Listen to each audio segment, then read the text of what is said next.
I'm running a marathon at the end of this week, so this week I meal prepped hearty and comforting recipes that have a good balance of proteins and carbs to fuel me up for the marathon. Let's dive in.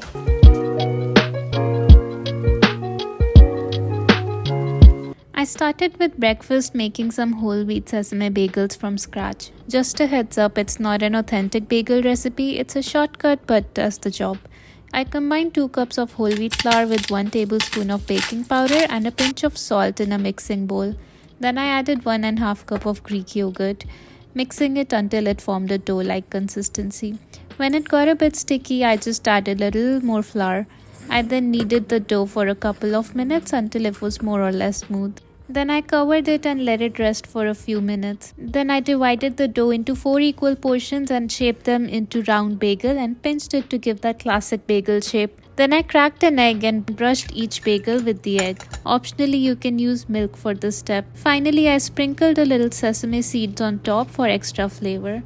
You can be creative with the toppings, adding in different kinds of seeds or different flavorings or seasonings. Then bake them at 375 Fahrenheit for 20 to 25 minutes until the bagels turn golden brown. Throughout the week, I paired these bagels with eggs to make a perfectly filling breakfast. Next for lunch, I made a creamy sun-dried tomato and spinach pasta with air-fried chicken. First, I sprayed chicken strips with some oil and seasoned them with Italian seasonings and crushed red chili. I placed the chicken in the air fryer at 400 Fahrenheit for about 10 to 12 minutes and then flipping it halfway through to get it perfectly cooked. While the chicken was cooking, I boiled some pasta.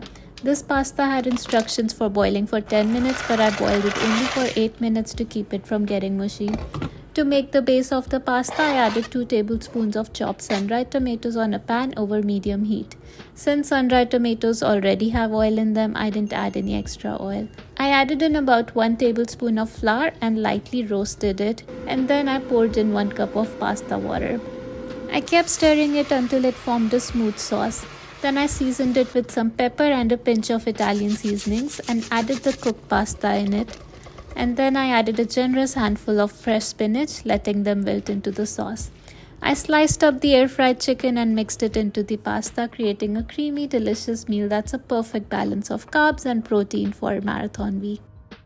Last up for dinner, I made my comfort meal, dal and rice, using the pot and pot method in my Instant Pot, saving time by cooking both the things together. I used half cup each of 3 types of lentils, whole green moong dal, chana dal and yellow moong. I gave them a quick rinse. Then in the Instant Pot, I sauteed cumin seeds along with some chopped ginger and green chilies. Then I added the rinsed lentils along with enough chicken broth to cover all the lentils. I used chicken broth instead of water to increase the protein content, but if you want, you can just add the same amount of water. I seasoned them with red chili powder, cumin powder and salt. Then I washed 1 cup of basmati rice, added 1 cup of chicken broth in it in a heat-proof bowl along with some cumin seed and carefully set it on top of the dal using a trivet. I closed the lid and set the Instant Pot to pressure cook on high for 6 minutes. After it was done, I let the pressure release naturally for about 5 minutes before opening the Instant Pot. Then I took out the rice and fluffed it up with a fork. It came out the perfect texture, just the way I like it. And the dal seemed a little bit on the dry side, so I added some more chicken broth and let it simmer for a few more minutes before boxing it up. I wanted to garnish it with some cilantro, but my cilantro had gone bad. And that's a wrap. If you would like to see more meal prep content, don't forget to subscribe to my channel.